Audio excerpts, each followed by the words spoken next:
action there for the background because it is that holly jolly Christmas. It's getting there. It is getting there. Time of year. And I bought myself an early Christmas present. If you watch The Professionals a few weeks ago, Billy, as we know, is a huge fan of The Rocketeer, and so am I. And if you have taste, you are too. Dennis, on the other hand, I don't even think has seen the movie. I've seen the movie. Oh, finally, he's seen the movie. I've seen that more than you have seen E.T. Why? Don't waste my time with garbage. Anyhow, so I showed Billy because he was talking about the artist edition. This was one of IDW's first ones.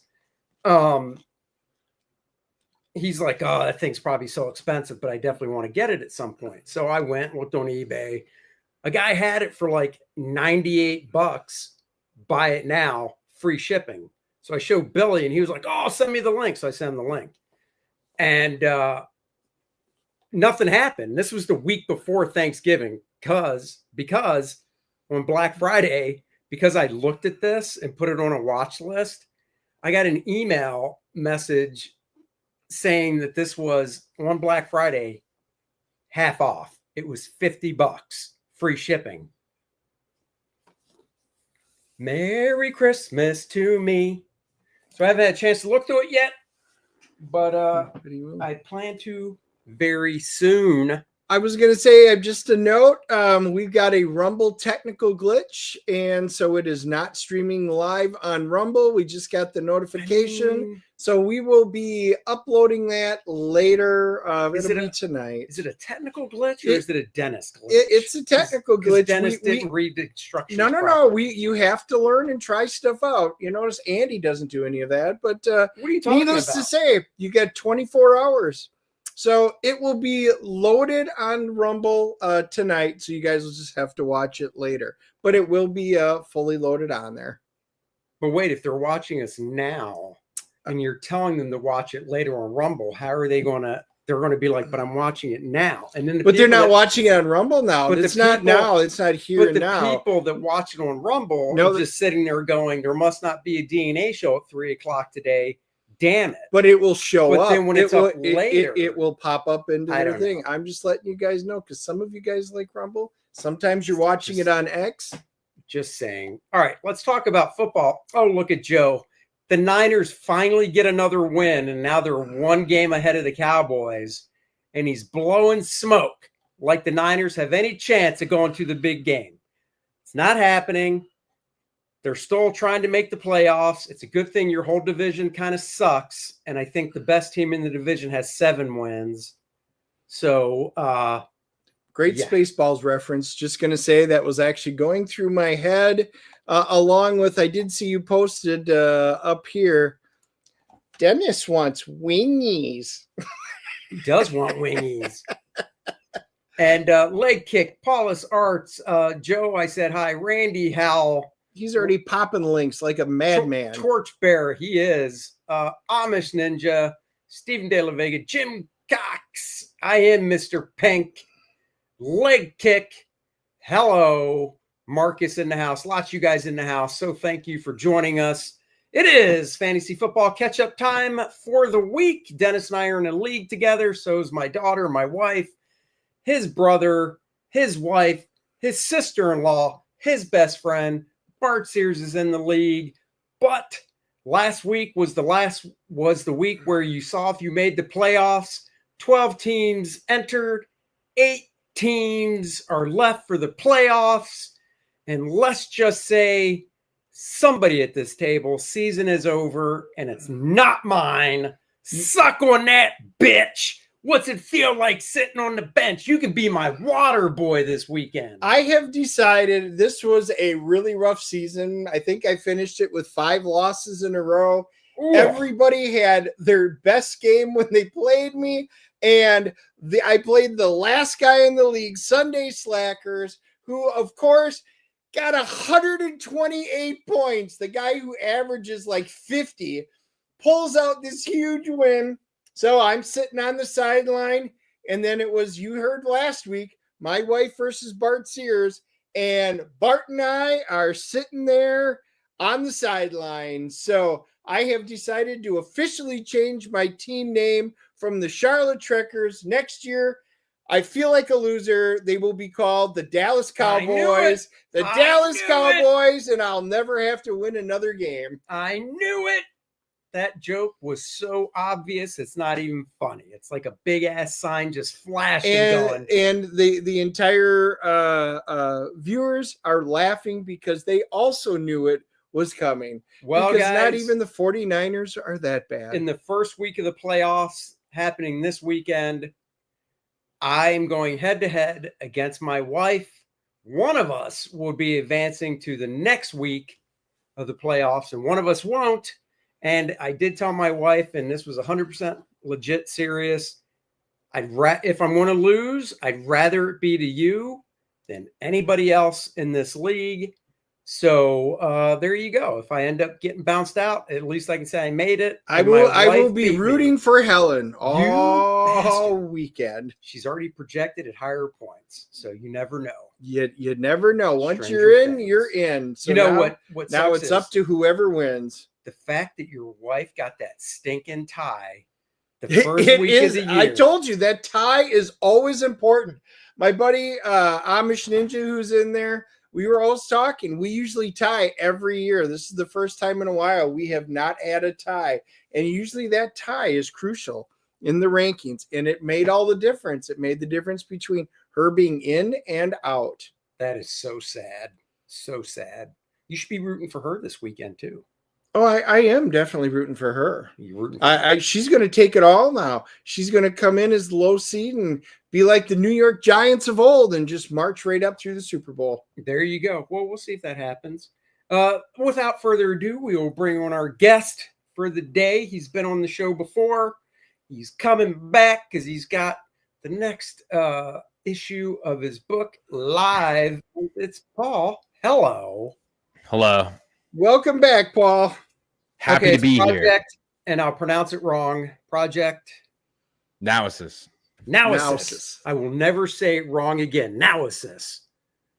That's all it took was hearing it. Naosis. Yeah, super excited. Great start to our campaign. We got about 11 days left. It's my 9th Kickstarter and super stoked. So nice. Very cool. Very cool. Are you able to share it or should we? Oh, okay. You want me to share right now? Cool. Yeah, go ahead. Because we'll share it. We'll talk about it. Then we'll pull it down and talk about some fun stuff.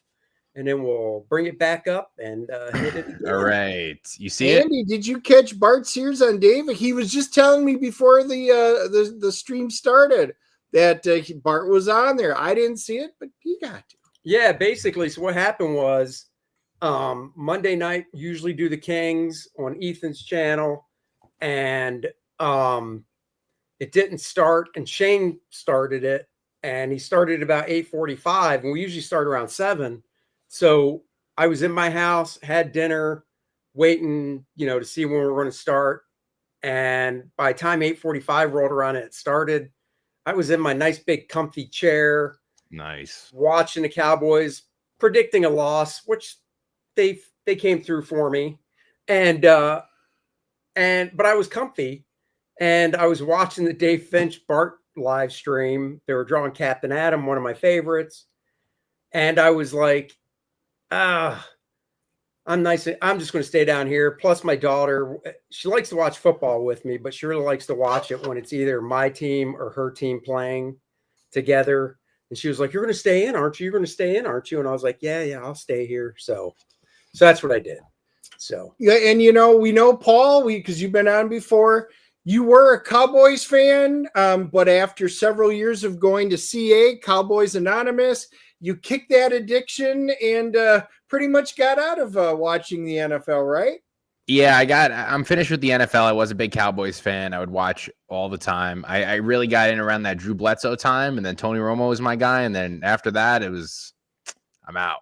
Tony Romo, best part of the Cowboys history. Yeah, Romo was good. And it's funny, we were at the Hallmark store over the weekend. And my daughter and I, and the woman in line behind us had a Detroit Lions shirt on. And then the guy behind her had a Cowboy shirt. So we started talking. And the woman behind us, she was young, in her 30s, it looked like. every year, her and her husband drive up to Detroit for the game on Thanksgiving. Yeah, it's sick. Every year they've been doing that. You know, I don't know. It sounded like probably at least a good 10 years they've been doing it. So I was like, oh, that's really cool. And now you've got a great season, and I'm hoping Detroit goes all the way. I'm hoping Buffalo goes all the way, and it's a Buffalo-Detroit Super Bowl. That is what I want to see. Yeah, I'm out of the loop with everything, so I don't know who's who, what's what. You know, I saw the sports related. I saw that big baseball deal going on, that $750 million, which is crazy. You know, it is a weird season. The Lions are great, and the Cowboys are. Oh yeah, no, that's right. Cowboys are not, but Lions are great. So it really is. It's almost like pigs are flying this year. Hell is frozen over. Lions look the best that I'm going to say they've ever looked, and I go back all the way to the 70s watching them. Are they down one game or two? Like, have they lost one or two? One. Just one. That's why. Vikings are in second place with 2 losses. Can you believe that? In the NFC, that's the North. That's the North. NFC North. Usually the Packers are on top. You got the Lions at 12-1 and the Vikings at 11-2. Yeah, it's crazy. Yep. That is insane. Yeah, and Packers also in the bubble yet. They're still in the playoffs at 9-4. 4, and they're all the way at the bottom. Randy, only hockey matters in winter. Randy, it's a good thing you are really good at popping links and stuff, because that seems like mumbo jumbo garbage you just wrote right there. I can't even read it. And legit, it's like just a bunch of, it's like the Charlie Brown teacher. It's hieroglyphics.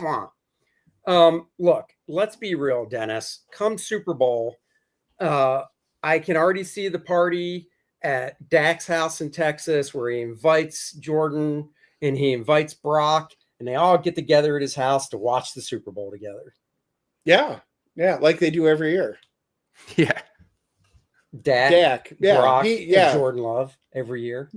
Well, you mean Jordan Love? I thought you meant Michael Jordan. No, Jordan Love. Oh, see, when you said Jordan, no. I'm thinking the GOAT. You know, no. I'm just saying I don't go to, because I don't know if they know each other. No. They will. Those 3 guys will watch it together next year. Have some nachos and good stuff. All right, let's look at Project Naosis. I know I just said it wrong. That's okay. It's all good. You can say it however you like, long as you back today. We are ready for you. Naosis. So, Project Naosis episode 5. This is my 9th Kickstarter. This is my 9th book. I've done 9 Kickstarters now and 2 Indiegogos, all fulfilled. It's a 24-page superhero sci-fi ongoing comic series with no multiverse or do-overs for lovers of X-Men, Mortal Kombat, and Invincible. We just hit funding yesterday at 3,500. So now everything on top is just gravy, and we're trying to make it our biggest campaign yet. Our biggest first day launch was $900, and this one we did $1,732 on the first day. So we're seeing some improvement. We're already beating backer counts as well for single issues from all of our campaigns. Oh, cool. So in 2090, a speedster named Crimson Pain, this evil guy right here, rises up and kills off all the superheroes in existence. So the government makes this super enhanced team called Project Naosis to fight off the rebellion. Super action-packed, no multiverse or do-overs. And I'm the writer and publisher on this series, and I have amazing artists that work with me on every single issue. And on this issue, it's all the artwork like you see here. It's Samuel Marquise as the lines and inks, and then the colorist is Prasad Rao. They've been with me for Project Naosis episode 2. So it's been pretty flowing with them, and we've been having a good time making it. And I can tell you guys, I've backed it. I met Paul. If you saw the first time he was on over the summer, we met in Garden State. That's when Dennis was on one of his myriad of vacations this past year. So he wasn't there to meet Paul. And got a couple books there. And then, backed number 4. And we'll back this. I'm trying to remember. I got to check. I either have or I need to, but I plan to. And that's what matters. And it's good stuff. The art, the writing, you do a great job with the writing. It has a nice traditional, fun superhero flavor. The artwork is really nice. It holds right up there with anything coming out of, Marvel and DC. So skip those guys, save gas from going to the store, and back this. Yeah, and we do pretty quick fulfillment. We do it usually in like 1 to 2 months. This one I'm just being gracious and saying 3.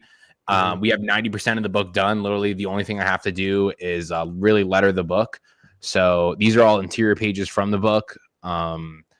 So basically, volume 1 was complete. That takes place with episodes 0, 1, 2, and 3. And then now we're on volume 2 with our latest campaign was episode 4. And our newest one right now is episode 5. So we're taking a big turn. Crimson Pain, our main supervillain, has never come face to face with our main heroes. And every time Crimson Pain comes across anybody, it ends in horror with a brutal fatality or millions of people dying. So after all these issues, we finally get a build up for their first interaction together. And I'm super hyped about it without any spoilers. Yeah. There's going to be a lot of pew-pews here. We're going to have a lot of fun with that. Double page splash. This is going to look sick. And then tons of new characters. The digital tier shipping to Canada is getting crazy, dude. You can't ship anything up there right now. I hope by the time we start shipping Kor-Drath, that's resolved. Yeah, I mean, you guys, the post office stuff. I mean, shipping worldwide is really tough. So good thing you got a digital tier because that might be because I was getting hammered with the overseas ones. Like I was like, okay, let me do 25, and then now it's 40, and then it's just like I put 50 on this just to be safe, because sometimes even on my website people order and it's like $70 if it's out. It's like crazy. So it's like I don't know how they have the monopoly on that. I probably is just so we can all buy more Amazon shit, but it's probably that way. It is so ridiculous because like you said, you try to plan the stuff out when you're setting up your reward tiers and stuff. And, we looked and we're like, okay, we'll have to do a little increase in the States because we knew it was going to go up. It always does. So we did a little one, but overseas with like what you said, if that's true, the 40, we're going to be eating it on everybody we ship to overseas, because I know we didn't charge that. Because I was eating just a typing lot. that in is like, oh, I can't. Oh, yeah. And they want it, they want to consume it. So I really do try to make it as simple as to get as possible. Like our digital tier is $5 and our regular single issues are only $10 each. Right. So, and of course shipping's $10 because even local now it's like insane. Like when I first started doing this, it was like $3. Now it's like $5.60 just for the shipping. It's like nuts. Yep. But awesome covers. We got 3 covers on this. Very simple. Our main cover always by our interior art team. So Sammy Marquis, Prasad Rao doing this epic cover of Crimson Pain fighting Lithium and Omega. Our cover B is by Vken Marion. He did a super sick cover. I'm a big video game guy, so like I take a lot of inspirations from video games. And this is my chance of making something cool with the video games. We got the character layout, who the characters are selected. And this came out really cool. It did. And then we have a Kickstarter exclusive cover. This is a 200 copies printed. We're going to have no trade dress on it. It's by Corey Hampshire and Prasad Rao. Corey did Project Naosis episode 0 for us. And then he did this sick cover for this as well. And Prasad killed it on the colors with all this extra stuff he put in there. So rewards, real simple, $5, digital tier. You get the whole book sent right to your email. Easiest thing if you're looking to join us. If you want to get the single issues, it's $10 each. So you can do our cover A for $10. Cover B, same thing, $10. Our Kickstarter exclusive, $20. If you want to get all the digital of Project Naosis, it's about 174 interior pages. You would get the volume 1, and then you get our 2 newest issues from the volume, only $25. So if you're a big digital reader and you want to check us out, I highly recommend. If you're looking to get all 3 covers, $40. You get all 3 covers from this campaign. Nice. Catch up tier, really simple. Our trade paperbacks, they retail for $50 on my website, and usually that's what I always sell them at conventions for. So you're getting the trade paperback that's already $50, and you're getting our 2 newest issues as well with it. So you'll get episode 4 and episode 5. Basically, episode 4 and 5 is like a great hopping on point. So if you ended up saying, hey, where should I start if I'm not trying to throw too much in, you can easily get episode 5 and grab episode 4. I purposely will make all my new volumes as like a new entry point for new readers and still continue that continuity of what we're doing. Cool. That was actually going to be one of my questions. As you get up there, do they have to have everything previous or can they just hop in?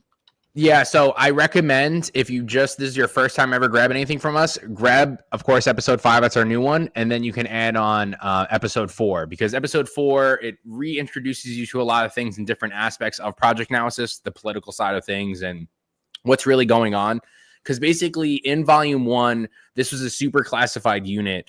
And now for volume 2, since there was this crazy fight in the middle of the city, the whole world thinks now superheroes exist. And the catch is, like, they're really not superheroes. You know, these are guys that are sent out to murder and kill off all these supervillains. So it's just like the double-edged sword of, like, the world now sees these people as heroes, but they're really soldiers doing godforsaken stuff to end this war.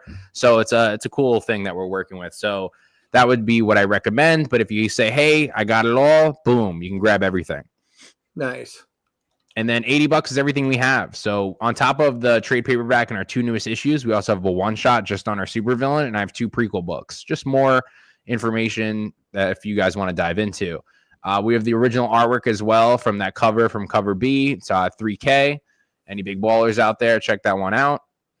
And then add-ons are really simple too. I didn't place all the add-ons that were on here, but like I said, we have our one-shot on our supervillain, our prequel issues, our first 2 issues of that.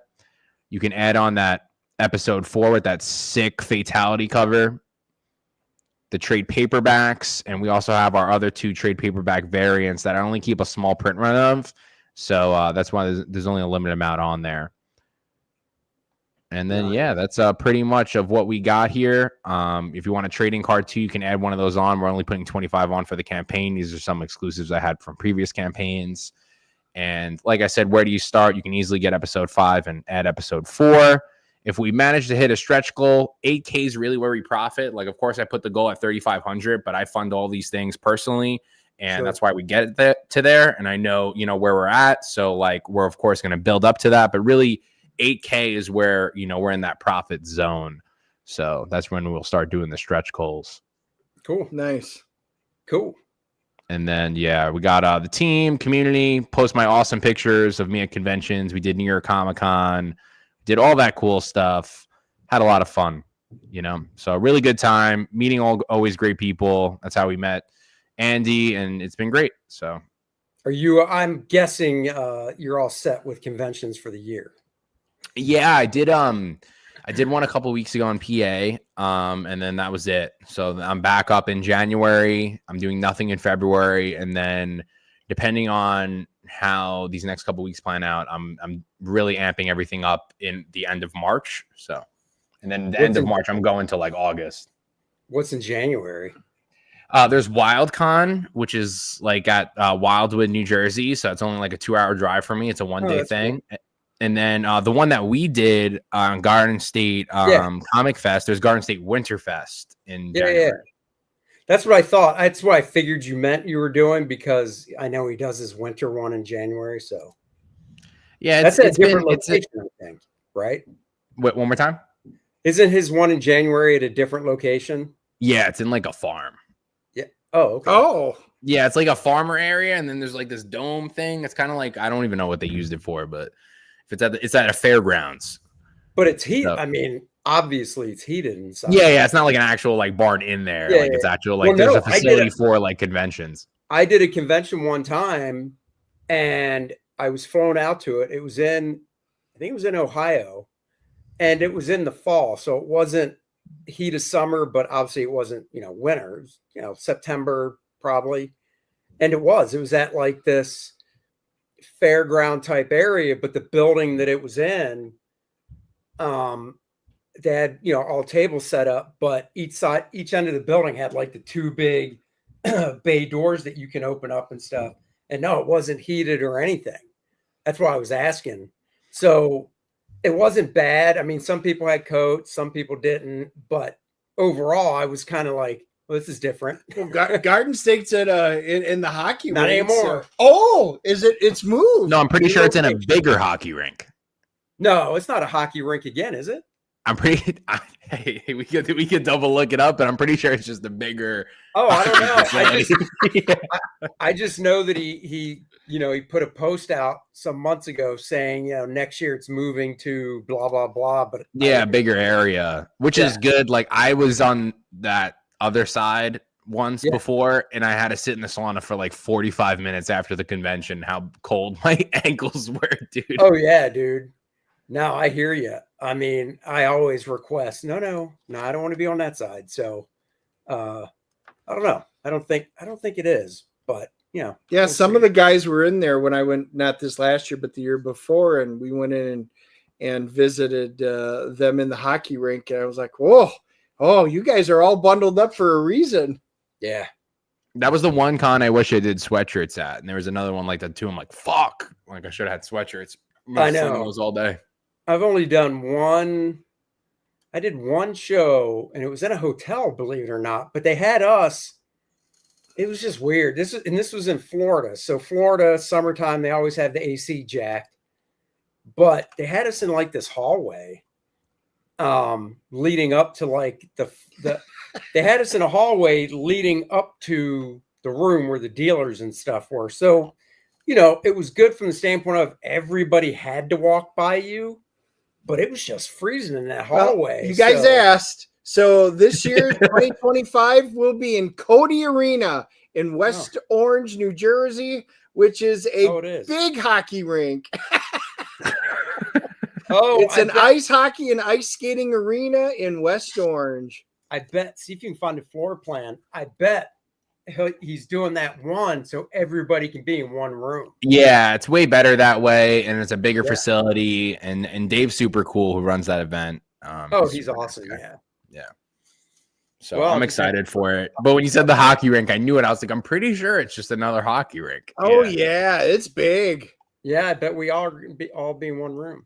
So anyhow, in Tampa, I actually had to go out and get I just bought like a long sleeve shirt just because it was so freaking cold in the lobby of that hotel or the hallway. But now I just, I always take something because it's better. I always bring a hoodie. Yeah. So we were talking before the show. I was mentioning how I just discovered that because you like UFC and I was always more into wrestling, but I just discovered The Undertaker has a podcast. And so I haven't gone back to the beginning to start listening to it. So I'm just listening as, he does one episode a week. The weird thing is he always does it in two parts. And I'm like, and it's not like he drops the two parts. Like here's part one on Monday, part two Friday. Yeah. From what I can tell, they drop the same time. So after the first hour, he's like, that's the end of part one, part two coming right up. But I have to go through and click it to get it to play. And I'm like, why even separate it? Just keep it as 1-2 hour thing. Yeah. Wants the new views. I'm sure he does. Cause I know sometimes with Joe Rogan, it's got to be a guest I really, really want to hear because you see, I see a new Joe Rogan. I'm like 3 hours and 45 minutes. I don't have time for that. Yeah. I usually have it on in the background, or I'm actually a sick person. And when I go to the gym, I actually listen to podcasts instead of music. That's what I do. Yeah, that's what I do too. Yeah. Yeah. And if you say that to people are like, you're insane. And I'm like, yeah, I did. I got they do the Spotify Wrapped or whatever the fuck it is. And where they tell you, it said I was like the top like 2% in the world of listening to podcasts. Cause that's all I do. I have to listen to something, right? Dude, it's all I listen to these days.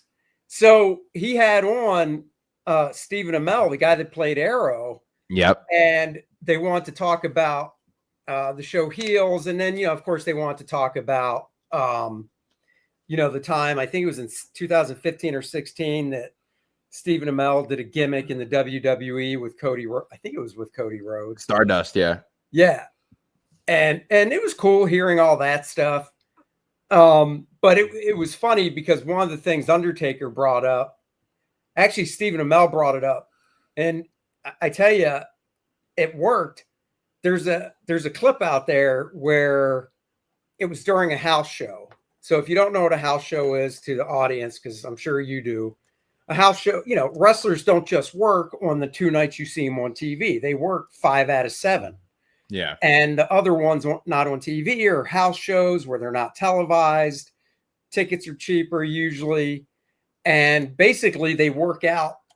It's a way for new guys to get in work, but it's also a way for let's say Undertaker and Brock Lesnar are going to be headlining a big show. Well, at the house shows, they'll get together just to work out kinks and see how they work together. And I guess there was a house show in Vienna, and it was a big tag team match with Undertaker, I think Randy Orton, Triple H. And this is like 15 years ago, and some other big name guys. And Undertaker was on the outside waiting to be tagged in, and he just started really working the ropes. Yeah. I know what you mean. Stomping and shit. Yeah, I know the scene. Dude, Steven said it was so bombastic. And then even Mark, the Undertaker, was like, oh yeah, he goes, and that's when he explained why at house shows, not that you go out of your way to break character, but he goes, definitely when I was doing that, it really wasn't the Undertaker's character, but he was also trying to teach, because he always looked at his role at house shows once he became, the Undertaker, not the newbie, as being a teacher. And he was like, this is my way to kind of teach, like, look, this is how you keep the enthusiasm up for the crowd and work the ring and blah, blah, blah. So I'm like, oh, I got to see this. So I went to YouTube, typed in Undertaker Vienna, boom, 2-minute clip comes up. Man, he was all up and down. I mean, totally like. Yeah, I know what you're talking about. I actually knew that scene prior. Yeah. And I love the behind the scenes stuff. I just find it so fascinating. The docu-series with Vince McMahon was pretty good. Oh, dude, that's another one I told him he should watch. He did. He just told me that too. Even my wife, who hates when I watch wrestling, was watching it with me. Like, oh, this is good. Like, watching dude, it is so behind the scenes. And the thing is, they were filming it, and during the filming is when Vince, I think they said he stepped down and all that because of those allegations and shit, right? Yeah, nuts, yeah. And it was they just switched it on him. I saw he tried buying it, like it's like crazy. But at the same time, it was like I saw that they tried to make him seem like that person, but like I saw a lot of people were like they have a lot more respect for him, even though he's a piece of shit, So it's just like, guy's a hustler. Guy's a hustler. You can't knock that. Dude, big time. I mean, dude, just the shit he was doing. Like, I grew up in the 80s. I've got you by at least 10, 15 years, I think. Yeah. So growing up in the 80s, I can remember when Vince was just the, ring announcer dude, still working for his dad. And of course they covered that, but just kind of like how he kind of even went behind his dad's back and stuff. Yeah, it's like that could have been like I was a big fan of that show Succession on HBO. Like he's literally that person in that show, Yeah. And that's really cool. And then I don't know if you saw that that I'm working with a wrestler on a book. I think I previously mentioned it prior, but I wasn't allowed to like give the information. But I posted about it. I don't think you saw it, right? I don't think so. Okay, so former wrestler, he goes by the name Enzo Amore. He was the tag team in Big Cass. How you doing? Like he's pretty popular. I got him on sign with my publishing company. We're doing a bunch of books together. Oh, nice. So wait, what's his role? We designed this character together. I'm going to show you this insane thing. That's why I was questioning. Is he like so you're not doing like a bio book on this guy? No. It's like okay. It's my first book that's going to be outside Project Naosis. Let me know when it's up. Yeah, I got it. Let me get over to it here. Cool. Oh, yeah. So is this the sign up page? Oh, you got the sign up page going. Yeah, we're rolling. We just started. We really didn't. We're gonna start shooting videos for it because he has like a whole studio and everything where he shoots all of his content. He goes by Real One now, Real, and then the number 1 on Instagram. He's pretty big following.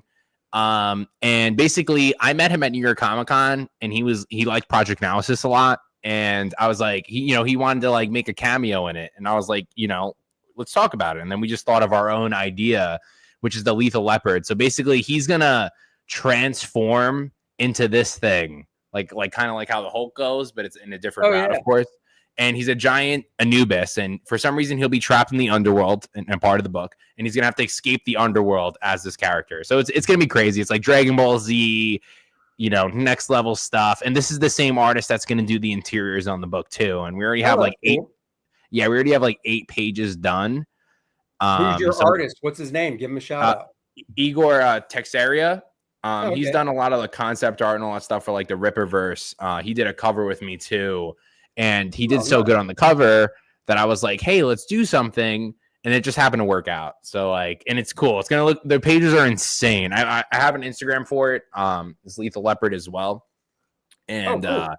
We're posting some of the snippets in, but it's early stages, but I'm definitely going to release it around, I think February is when I'm going to release it, depending on how much promotion we do for it. But a big wrestling fan, so that was cool. Like, and I see that, and I like want to work with the people that do the conventions and stuff, because it's just like they're already there, you know. So it's like, it's cool. So is he still wrestling then, or? Yeah, he does a lot of independent stuff. He has a podcast, you know, insane. So I would say, you know, insane with the social media presence, and does a lot of house shows, and then figuring that stuff out. And yeah, super cool. Like, same thing, super excited to dive into a book with him. And basically we just shot back and forth of like some ideas, and then we designed and created it together. And then of course I'm writing it, and then I'll have Excellent. Dude, that's really cool. That is really cool. And that looks cool. It's funny because like literally like whatever 15 years ago when he was on, or 10 years when he was like the cruiser, I was watching him all the time, and I was big fan. It's just funny how things work out. So wait, was he, because I haven't watched professional wrestling since early 2000s. Was he a WWE guy, or was he some promotion below that? Or 2015, I think he was in WWE. He was their cruiserweight champ for a while, and then he was oh, nice. Yeah, he was tag teams with Big Cass. Yeah. Oh, okay. Yeah. Dude, so that's really cool. Yeah. He's pretty popular, and he has a big cult following. So we'll see how that goes. I think it should do very well. Yeah. And the one we're doing now is very well too, as long as we're seeing improvement. And then I'm just trying to bounce some things forward, and try to make as much content as possible. I'm at least putting out 4 books at least next year. So, oh, that's cool. You got that story we were talking about earlier? I do. So I didn't even know that it is very rare for Dennis to drop some comic book news on me, and for me to go, I haven't heard that. Tell me. But he did today. Let's see. There it is. Mark Miller says he's planning Marvel Comics return for a project that is way bigger than Civil War. Now, you guys know we mainly focus in on indie comics and, crowdfunders and stuff like that. But, we got to stay in touch with the big two once in a while. And most of the stuff they've been putting out, I haven't been all that interested in, kind of stopped getting most of the Marvel DC books. But everybody likes Mark Miller or Mark Millar. Yeah, supposedly it's Miller. That's what I thought too. And I get corrected once in a while. So I'll say it both ways. But, Marvel's been talking to him about coming back. He says Marvel and DC has had both made an open offer to me years ago. And every year they check in with me and say, do you want to do something? I had an idea when I was in Dubai last year. This Superman story came to me, the beginning, the middle, the end, the whole thing. I mentioned it on Twitter a few days later. And anyway, he says, if you want, you can do it. Well, now it looks like Marvel has enticed him, because he said, I said to CB, I only want to do something at Marvel if I can make it bigger than Civil War, or else what's the point? I'm not going to come in and do an Iceman series or anything like that. I want to come in and do something that's going to be bigger than Civil War. And the thing that I have is way bigger than Civil War. And Civil War is the biggest selling graphic novel Marvel has ever had. Oh, shit. So interesting if they wind up bringing him back. And I will say, I really did enjoy Civil War. I wonder how many times we can say Civil War in 1 minute. I mean, I like Mark's stuff. I get most of the stuff that he puts out. Yep. Nemesis, Superior. That Nemesis Reloaded was great. Yeah. So I love his stuff, and I like Civil War. Ding. But it still, to me, really does come down to who draws it as well. I mean, it's got to be like if Marvel was like, okay, let's have Linnell Francis Yu do it, because right now we're only having him do covers, so he can't go anywhere else. So let's actually put him on some interiors.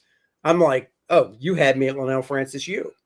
Well, my gut feeling is if they're going to bring in Mark to create this huge story that probably traverses everything in the Marvel universe, he's going to say, I want particular artists, or I want something big, something good on this, Oh, yeah. so I can't see him. They have to be offering him the world in order, I think, for him to go he posted back. it today. Mark Panika, he's an editor at Marvel. He said, "Big news coming from Marvel Comics within the next day. When I say big, you'll know what I mean." And Mark retweeted it saying "interesting" on it. So I guess tomorrow they're going to drop what he's doing. It's funny too because I did see that. Yeah. I did see that tweet from Mark Panaccia. I totally forgot I didn't even think he still worked at Marvel. I worked with him at Like Marvel. they need a solution because what everyone says is the biggest selling thing for them right now is the Ultimate stuff, and then of course the biggest selling thing for DC's Absolute. So like their main lines need that big push from actually someone that's gonna make something cool. I thought Blood Hunt was pretty cool. That was like their last event they had, but it like went to nowhere. It's like you had the 5 books. It was like the first little kind of like mini series I picked up from Marvel in a while, and then like it was done, and I was like, okay, like where do you go? And there was nowhere to go after, So it was I didn't even get. I bought the first issue of that because I was very curious about the whole poly-bagged one. So I got it, and obviously I didn't get the other one, but you can find stuff online. So I compared the two, and I'm like, are you kidding me? And then but the story just didn't really do it for me, so I didn't get anything past like one. instead of the slash, it was the stab or something, they did things like that. They're doing it with a lot, but that's why I thought of like clearly there's a market for people that just want, like, everyone's older that bought comics previously, so it needs to get more intense. If like I can go on a video game and like blow everything to smithereens, like we need that to happen more in comics. Like I don't need Wolverine. So I am getting the Wolverine Revenge that Capullo's doing because once again, like it.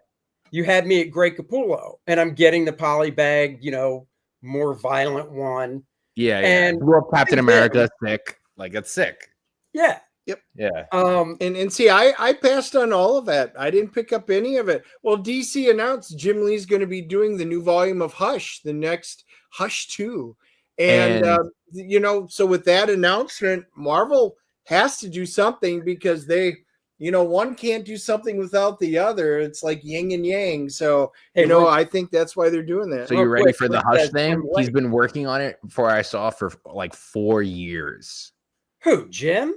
Yeah, for this book. Like that's how long it's been taking.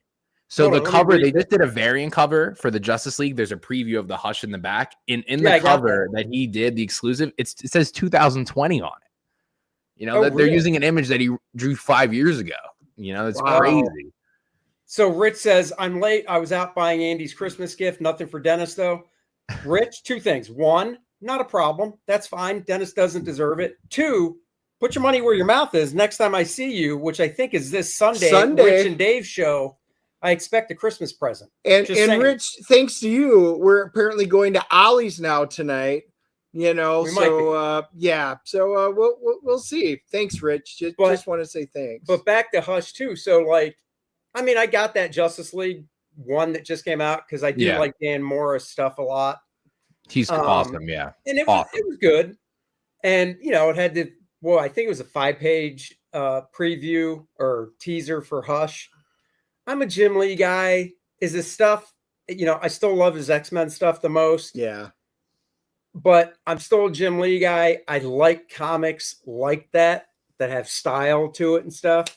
So will I probably get the new Hush stuff? Most likely. I might even be they might even get me to get back that one and depending on what Mark's going to do here, this could interest me into picking up something. Now, they need to do something that's every title, and I have to get all the X-Men and Iron Man and Hulk stuff. I don't know. I don't think I would be in for that. But that's what I'm saying. Like, they just need to do something where it's like, okay, this is the book you need to get. Like, I feel like they go too crazy with like, I like it was the same thing with X-Men. They did X-Men. Everyone's like, oh, X-Men's back because of the TV show. But then they had 37 spin-off books that no one's going to pick up, like Phoenix and like all these cool characters, but like not needed for, everyone needs a miniseries right now.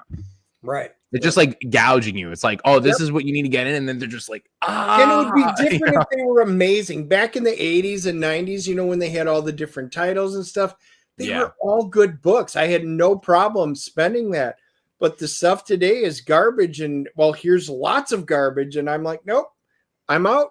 My great local comic shop guy, he always puts in something if he sees a good Phoenix cover or something, and he keeps trying to entice me. And I might pick up a cover if it's a great cover, but I'll look through it and read it, and I'll be like, wow, yep, don't need this series, so I'm already done. Oh, wait a second. That's hurtful. So I like Jim Lee's Hush. Go back 24 years when I heard he was going to DC. That was the biggest thing. It's like, oh my God, he's been a Marvel guy for so long, whatever. I got the Batman Hush, the first one. I liked it. I loved it when Superman showed up.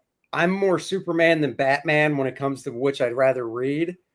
So when he was done with Hush and they said he was doing this 12 issue, I think it was 12, Superman thing with Azzarello, I bought it.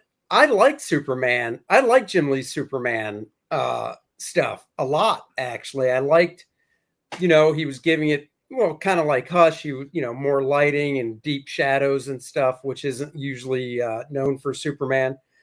But I thought it was great. I still think that Superman stuff and the Hush stuff was great. The Hush was better. I don't know. I like Superman better, so I think it's just my bias that I like. And Joe's Superman just saying that he thought Superman was disappointing. The same thing your wife says every weekend. Well, yeah, because you and her have to go out on some type of date for some odd reason, and every week she comes back and she's like, "Why do I keep beating myself up and having Dennis go out and take me to dinner? It's so disappointing." And I'm like, I don't know what your problem is. Susie and I go out and have a great time. Wow. You sure thought you twisted that one around. I did twist around, no problem. See, Torchman, Superman's story was disappointing, but the art was. Well, if you're I agree with you. Well, if you're talking about the story, see, that's two different things. No, it's not, because he's just saying, Joe's just saying Superman. He didn't say he was drawn bad, or he's just saying that Hush was better than Superman. But we're literally talking about Jim Lee's art. So unless you qualify it like Torchbearer did, Jim Lee doesn't draw anything bad. Like I said, X-Men. Where's that book? Right here, Paul. X-Men is. Paul, I don't know if you have this, but that's my favorite. Nah. Full screen this, Dennis. All right. Yeah, let me see. Nice. This XXL Jim Lee, and it's not an artist edition. It collects what they consider some of his best stuff. No, dude, it is full color. It is not. Yeah, it's crazy. Colored. Yeah, it is great. I did a whole flip through of it with it sitting on my lap. It was amazing. That book, if you're a Jim Lee fan, that is a must-have. And just to give you an idea of what it's like compared to an artist edition, that's the Rocketeer Artist Edition. It is bigger than the original pages Jim Lee drew. So if you can still find this XXL and you're a fan of Jim's X-Men, then you got to get it. And that's what it's called, Joe. X-Men, Jim Lee's X-Men XXL. Yeah, that one looks sick. I'm definitely excited. I personally been picking up DC comic stuff a lot more recently, just because of the absolute things, and I like seeing different takes on. All right, so what did you? So I got Absolute Batman, Absolute Superman. I had no interest in Absolute Wonder Woman. I got it. Unless you can change my mind, because I didn't read it, obviously. But I only got the first issues of each one. I don't know. Maybe I'll change my mind when the trades come out or something, and read the first 5-issue story arc. I liked Absolute Batman more than Absolute Superman. And I picked up the first 2 Absolute Batmans. I didn't like Superman, and Wonder Woman I was right out on. So yeah, I picked up Wonder Woman. Cool concept, but I never bought Wonder Woman anyways. I'm not going to follow a Wonder Woman arc. That's just me. And then Superman, thought it was cool. It was different. Yeah. Possibly we'll go the trade route. Batman, Absolute Batman, I loved it. I thought it was so cool. There's like the skinny guy punching the bag, and the big thick boy comes through and just starts beating the shit out of everything. Chopping off arms, that's cool. Like, I need the next level. Because it's true, it's like they make the memes all the time about the video game. It's like when you're just trying to feed your family and Arkham Batman just starts beating the shit out of the guy, breaking all the bones in his body. It's like he should be chopping off some limbs here and there, you know? So I think it's cool. I'm definitely gonna pick up Absolute Batman every month, and it's definitely I get comic books for a lot of family members, and I usually get some single issues or number ones. I'm definitely throwing that Absolute Batman in there for some. All right, I might have to go back and get 2 because I know only number 2 is Two's Alfred. It's cool, and I like how they did. You mean, or they're doing it like how year 1 was, right? It's like, but instead it's like Alfred's notes. You know, it's like I liked it. You know, I thought it was different. Yeah. Whoa, check this out. That's gone way up. The Jim Lee 285 to holy shit. I will sell you mine for $250. Anybody watching? And I definitely think it was good enough that more people are talking about, you know, DC Comics than ever before because of that book. I know the first one did 400,000. I think they said the fourth one's at like 150 still. Wow. You know, so it has some traction. I'm excited. I want it to do well. I do. I want to see more of it. I don't want to see like, you know, I know they're doing like 19 other spinoffs of Absolute. Like I can't. I can't do I would never buy a Martian Manhunter book anyways, you know? So like, and then you telling me there's a special Martian Manhunter. I don't even know the regular origin, let alone the special one. So, but Batman, I'm sticking with. I'm a big Batman fan. And I love the new 52 stuff that Scott Snyder did. So Amish Ninja's asking about Green Lantern. Well, he just said, I've heard Green Lantern's one of the better current. I bought like they're up to issue 18 now because the new one just came out this week. I think it was number 18. I think I got the first 3 or 4 and I bought it once again. I like the guy's artwork. I got to be honest though, there just wasn't enough Green Lantern in it. I even did a couple videos on the first couple issues where it was like, wasn't it like the last page or something was when he put on his no, the first issue out of, you know, a 20-page story, 22-page story or whatever it was. If I remember right, he was in costume on like 6 pages and I'm like, that's not why I'm buying Green Lantern. Yeah, it was like flip it. You put him in costume for 16 pages and Hal Jordan for 6, then I'm good. The last book that did that to me, I bought. I was so excited. I was like, oh, they're going to do a Thanos book. It's like Thanos. I wanted to pick it up. I picked it up. Dude, he wasn't even in the fucking book. The whole first book, he wasn't in it. He came out at the last page. I was like, how do you get me? That. How do you get me? It was about like death as a waitress. I swear. It was the craziest shit I've ever read. Oh, my God. I was like, it's easy, you know? It's not easy, but it's like Thanos, make him kill people. That's it. Like, you know, I'm picking up every month, but no, they couldn't do that for me. Well, I'm going back and reading like local store in town had a, you know, Black Friday sale. Mm-hmm. And I went there because basically all back issues are half off and discounts on trades and whatever. Yeah. So I'm picking up some Spider-Mans around issue in the 220s and 230s, which were from the early 80s. John Romita Jr.'s art when he was first doing Spider-Man. Man, I was reading those and I'm like, dude's in costume like throughout 85% of the book. It starts off where he's doing something cool. You know, there's some Peter Parker stuff, of course, because you need to have that backstory stuff with him and Aunt May and so on and so forth. And I'm just like, this is the shit right here. Why is it so hard? Why is it so, you know, well, I tell you, one, it's because it's like, oh, we're getting these writers that like to do short stories and stuff, and they're not really comic fans. And it's like, yeah, and they're writing like freaking more just life, a day in the life shit with the normal character. And it's like, I don't care about the day in the life of Peter Parker. Yeah, if it's not like if they're out of costume and it's not something to drive the story forward, it makes no sense to me. Right. Especially for a comic book. Like for a sitcom, cool. Like whatever. You got to do what you got to do your budget. There's no budget in comic books. Just make something cool, dude. Right. Like meaning like scenery, you know? It's like, check this out. Joe sent it over. Yep. You can buy it on Amazon for $2,378. And it's acceptable condition. I'd put that on eBay right now for $2,000 if I was you. Yeah. No, check eBay while we're doing this. Dennis is going to check eBay while we're chatting because now well, here's the thing. If I didn't like it so much, because I've done that with some stuff where I'm like, that book goes for that. It's collecting dust. It's out of here. Yeah. I've been doing that recently with a lot of stuff. Like I get a lot of exclusives when I go to San Diego and New York. And at first I was getting them for myself, like every year I go when I'm exhibiting. Sure. Now I'm making a decent amount of money flipping all this shit. You know, it's like crazy. The one that kills me the most, I'll tell you, this one's the worst.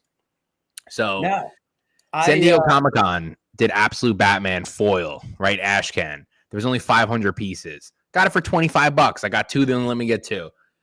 I sold them both for $150 each. I was like, wow, come up. Oh, no way. Ready? Watch this. 1 week later, after the Absolute Batman dropped and they said those numbers, it's going for over $1,000 now. I was like, was it black and white on the inside, or was it full color? Ashcan, not even words. Right, that's what I thought. Yeah. Dude, so I saw one of my local store has one of those. So this one was foil though, so it was actually the regular comic book size and foil. It was cool. I didn't even open it up because I didn't want to get spoiled.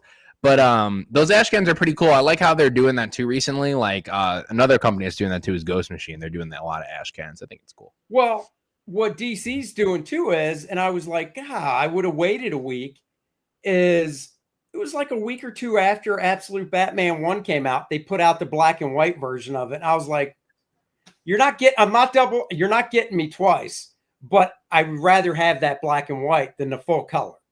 Yeah, I was that was during, I forgot what time. I think it was New York Comic-Con time when they released it. So I didn't go to my comic shop, and they went from $5 to $25. He's like, we should charge you $25 for this. I'm like, no, I pre-ordered this. Give me my fucking $5 book, bro. Like, I want to read Batman.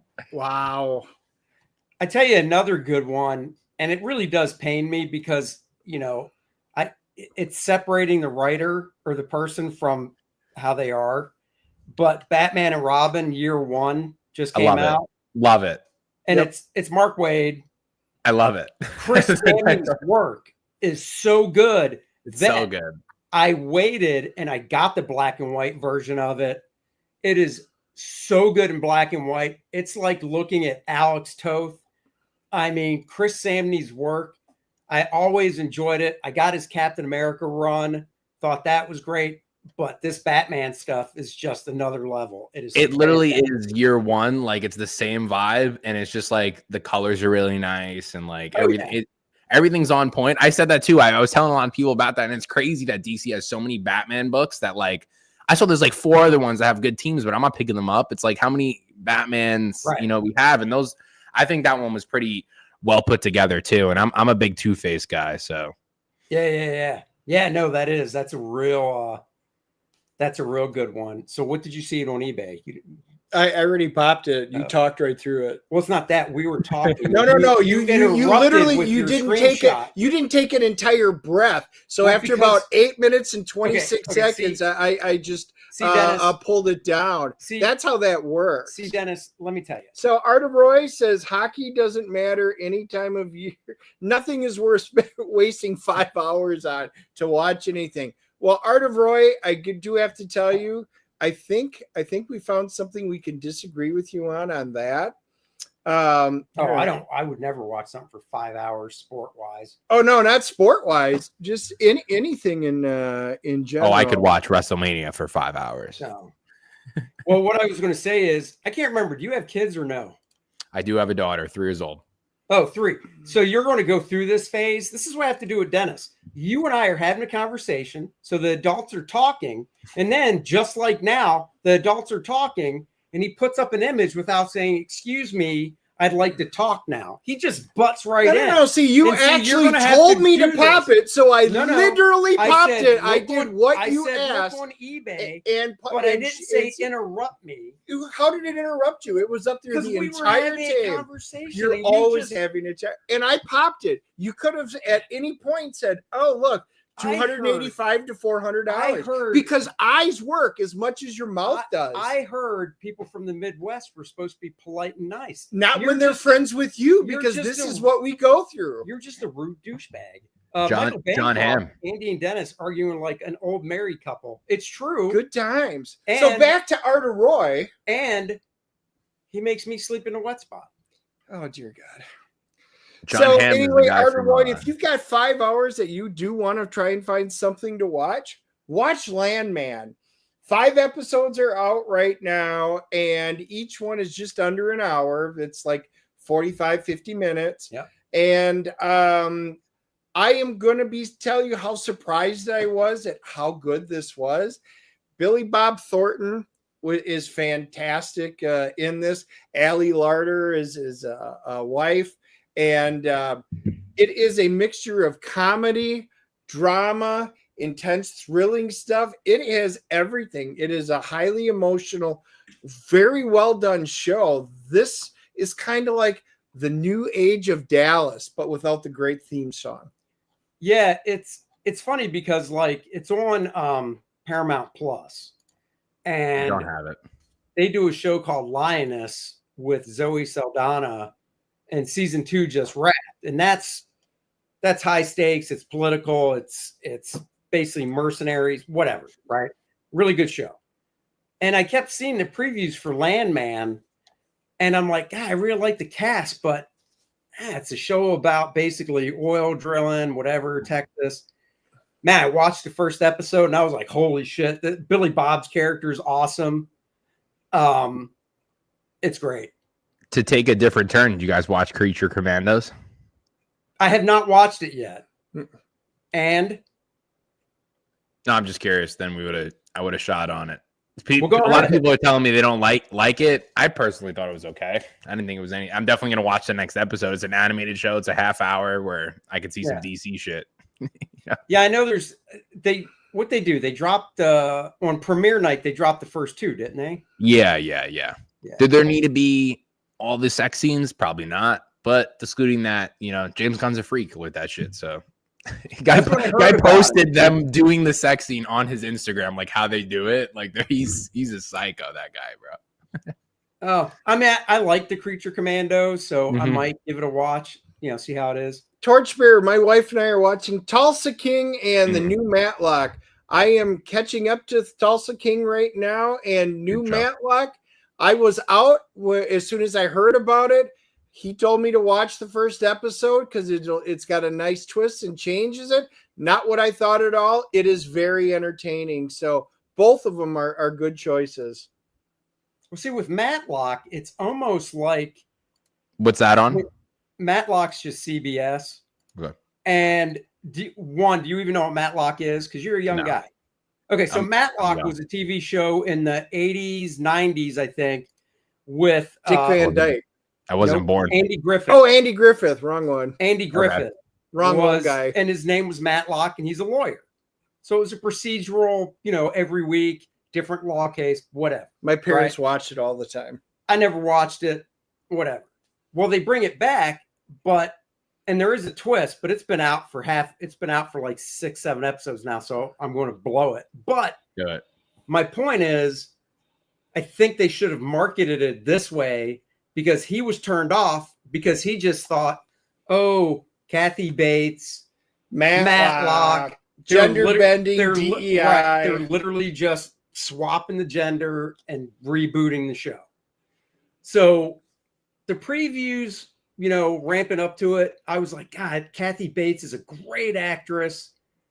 I'm going to try and watch it. So I watched the first episode, and she is a lawyer. She goes to this firm, and you might think it's a spoiler, but it's really not, because it's really more in depth. But she goes to this firm. Obviously, if you look at Kathy Bates, she's a senior citizen. She basically needs to get a job. She tells them this at the firm. It's a big highfalutin New York firm, because, she used to be a lawyer, but now she's raising her grandson because her daughter passed away. She's single. Her husband left her, whatever. And yes, her name's Matlock, so they make jokes about it, which I was like, oh, that's interesting. Just like the old TV show.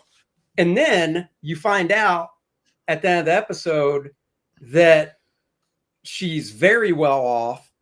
She's still married. She is raising her grandson because her daughter died, but her daughter died because of this medication. And the firm that is employed by this company is the one that she went to work at, because she wants to expose them for why her daughter and other people suffered through this medication and stuff. So it's a total swerve, freaking swerve. And I was like, holy shit. So every episode, yes, there's a procedure, there's a case, But then there's had her doing the behind the scenes stuff of trying to get a password or whatever to dive in to try and expose this law firm and this company. So Yeah, it's good. it is. It is surprisingly good. But anyway, Landman was a good one, and Lioness, what turned out to be a fairly solid season again this year. We did finish that. Joe's saying we need a new Knight Rider. Man, they tried that, and that didn't work so hot when they came out with that Mustang Knight Rider. So I don't know. I'm kind of a little leery. But we are taking maybe a bullet for you guys. Andy and I have had our tickets for a couple weeks. We are seeing Kraven the Hunter this Thursday. So our review will be Friday morning. You can check it out and see what we think of it. Are you excited? Don't know. I'm crossing fingers. The first 8 minutes are on YouTube, and I did watch it. And I mean, it's only 8 minutes, but if that's literally the first 8 minutes, which they say it is, it starts off good. So fingers crossed. I just thought Venom 3 was so fucking bad. I will, as you can see, I just defend everything, but the only thing I will never defend is Venom 3. That shit sucked. Wow. Well, you apparently didn't see Madam Web. Oh. Yeah, we did. Madam Web on Netflix, they changed it for Netflix that when he's talking sometimes, they dub over him talking and it's another person talking. No way. Really? Yeah, you have to see it. I thought I was like, wait, am I stoned right now?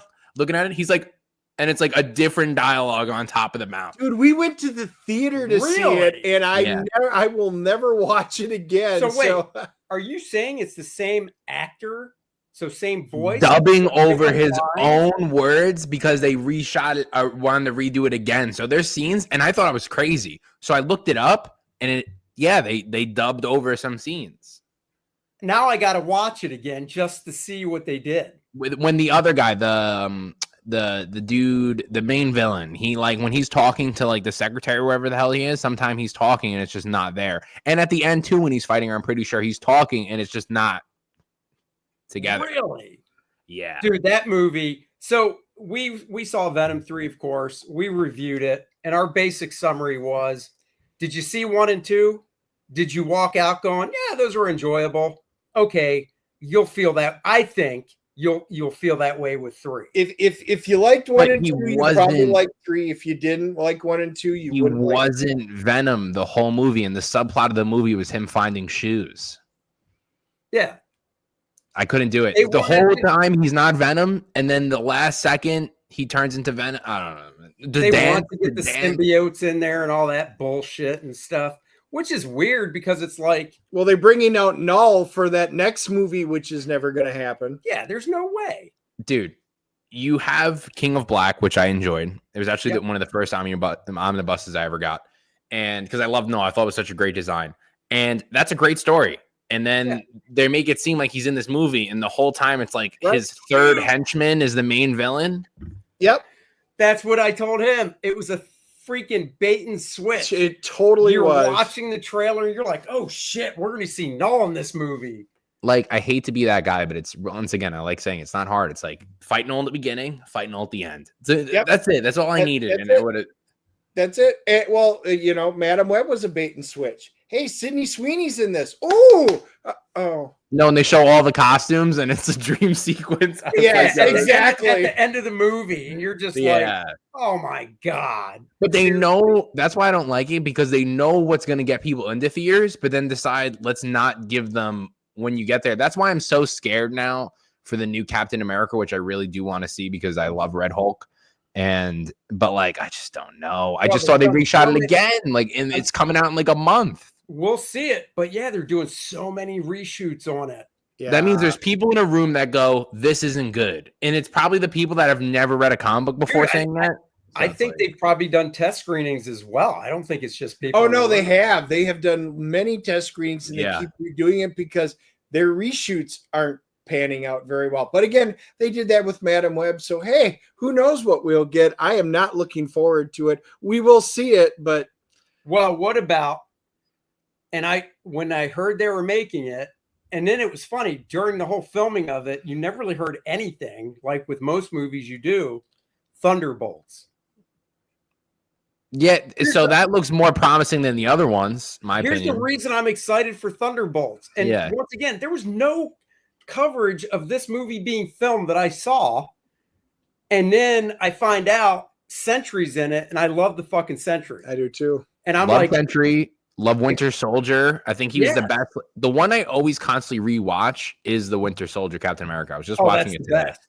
Dude, that is hands down one of the best Marvel movies. And that's 11 years ago. And then I saw, to piggyback on the MCU, and I think someone just put it, Chris Evans got signed for the new Avengers movie. Yeah. But they're not saying they're not saying is who, because it's not, there's no way it's Cap.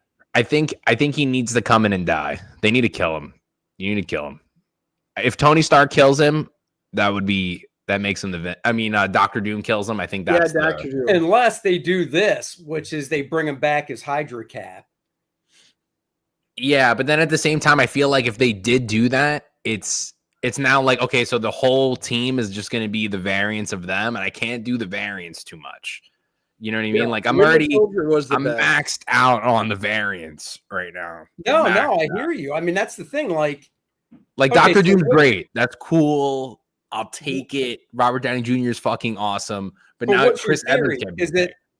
So I think that at the end of Fantastic Four, because that movie does take place in the 60s. Yeah.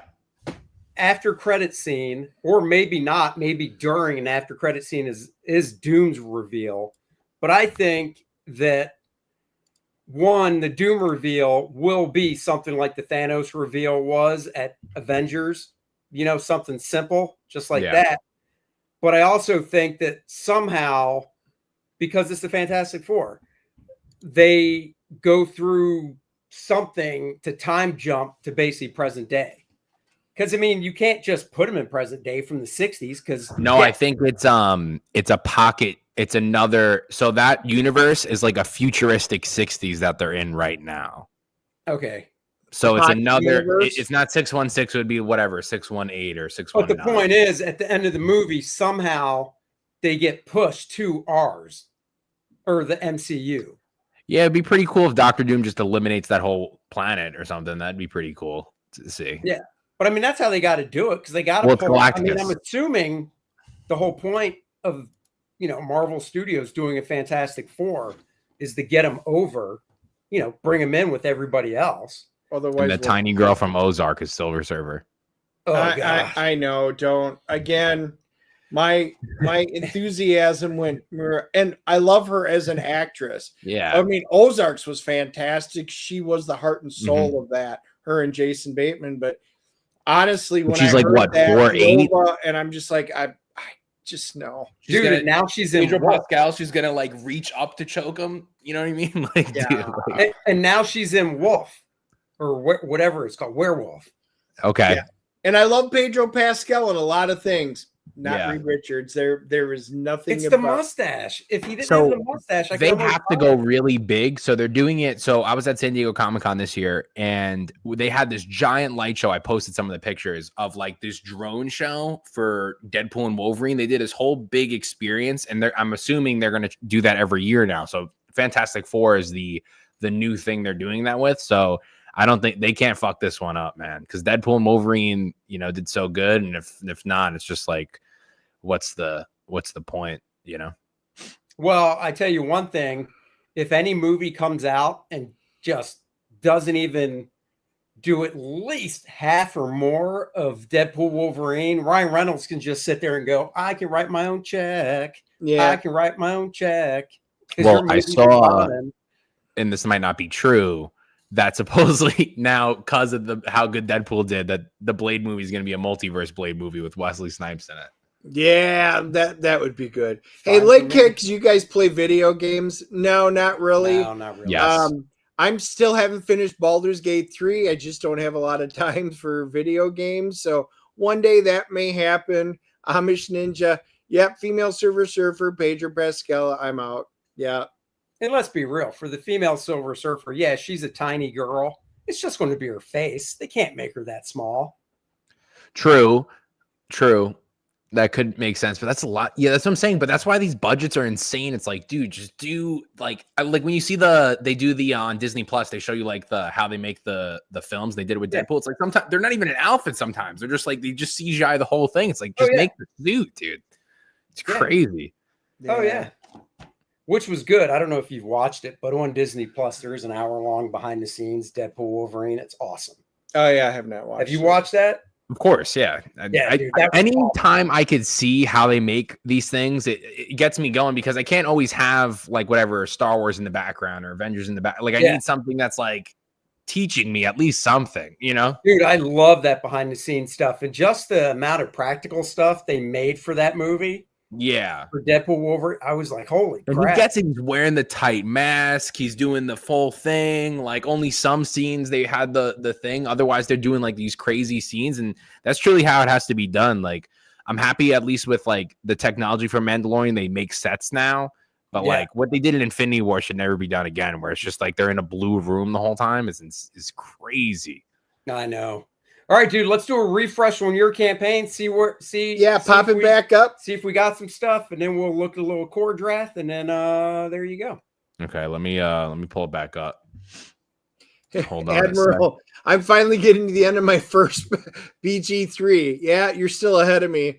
My buddy wanted me to play through, but his ADHD makes it so annoying. Plus, it is Divinity 2 worrying B. Yeah, it is. It very much is. A good quick game that just came out, Marvel Rivals. The game matches aren't that long; they're like 15 minutes max, and you can play a good game. What's it on? It's free. It's on everything, and it's like Overwatch and Fortnite for Marvel. Is it a phone app too, or no, real console PC game basically? Yeah. Oh, okay, but it's free, so. Cool. It's free, and it's like you can play as Punisher. It's like the Japanese versions of them, kind of, because it's made from those developers. Nice. So yeah, Project Naosis. Are we live? Am I up? Yeah, you are. Yeah. Project Naosis episode 5. We got 2 new backers. Awesome. Extremely grateful. We're at 3,689. You know, once again, guys, easy buy-in. $5 you get a digital. $10 you get a single issue. All my books are super high quality. You're guaranteed these books. And, you know, we're having a lot of fun with this, and we're going for tons of more issues. So you're backing somebody that is putting in the grind. Yeah, love to hear it. And I backed them. I've got them all so far, and the print quality is very nice. Overall quality, writing, art, it's really top notch. So definitely go check that stuff out. And of course, we'd be remiss if we didn't mention Kor-Drath, The Awakening. I have 2 pages to draw. And then the black and white interior art is done. My colorist is, he's actually trying to think. He's 10 or 15 behind me, but, you know, it doesn't take him as long as it takes me. So, yeah, dude, it is moving along. It is moving along nicely. 64 pages, guys, ball-busting, barbarian action. You can get the catch-up tier for $50. Brand new Budroot cover on that one for the Reckoning, and then the main cover for Kor-Drath, The Awakening. Where's the little God? I hate this thing. It's either down the side, now it's across the top. Get yourself the game module. It's the second one. All these things are available as add-ons as well. We've got a digital edition of Kor-Drath, The Awakening. I think there's a digital edition of The Reckoning as a add-on. 24x16 Budroot poster featuring Adriana and Lilneth. There's also a 2 feet by 3 feet version of that poster. And in all the various covers, you were like Burger King. You have it your way. Pick and choose what you want. Kor-Drath original t-shirt is back. You can get that. Various sizes. The new Adriana shirt featuring Budroot's art. Get that one as well. CGC signed or CBCS signed and graded copies. Get yourself a head sketch, character of your choice, and the big box. We actually placed the orders for the collector boxes, and they should be arriving before the new year. It actually looks like the week of Christmas. Those boxes will be arriving. Wouldn't that be something? I know. So the order has been placed for the big boxes. That comes with everything. Rini Strakowski did a cover, The black and white version of her cover is only available in the box. Read the note. Let's get a Kor-Drath beanie. Is that perk not live? I can make it live. So we just we did have that was from the first campaign. We did have a Kor-Drath beanie on the first one. Here, I'll do this. You ask, I'll do it. Let's just see what, because it takes all of 2 seconds to make it visible. But no. And while you're doing that, Randy pops it. Buy Kor-Drath, A Christmas Miracle, the children's book, plus other merch. Yes, you could get the blankets, the posters. We got lots of other merch and stuff that's on there. You could get your own beer mug, all on the Kor-Drath.com. And then we have everything listed right there. Yeah, see? I bought a beanie on the first campaign. Yeah, it's that time of year. For you guys that wear hats and beanies, it's time. That's right. And let me see. Let's pull this back up, see if that worked. If you want a beanie, it should. Oh my God, it's across the top. It drives me crazy. It's not supposed to be across the top. I did save it, so it didn't show. All right, well, I'll have to do it, but it'll be there. Let me hit refresh. Maybe that's why. There it is, Kor-Drath beanie. Look at that, just like a snap of the fingers, like Thanos. Boom, it's right there. And the nice thing about the beanies are we still have some from the first campaign. So there you go. So you can go get that. Lots of fun stuff. The minifigure, Kor-Drath minifigure for the role players. Lots of great stuff. Oh, that's it. Added some more preview pages. If you look on the right, there's a page of a younger Kor-Drath and a younger Adriana. Is it their first meeting? No, but it's an early encounter between Kor-Drath and Adriana. Or is it? Well, it's definitely a flashback. And then more fighting and stuff.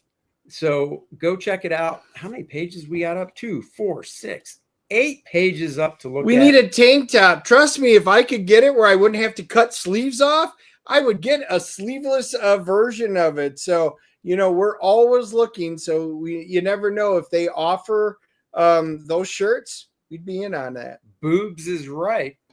Boobs galore. I'm sitting next to a big boob. Black and white edition. There's the game module. Heading towards 60 grand. And once we get there, stupid thing resets. Come on, don't do it. Don't you reset.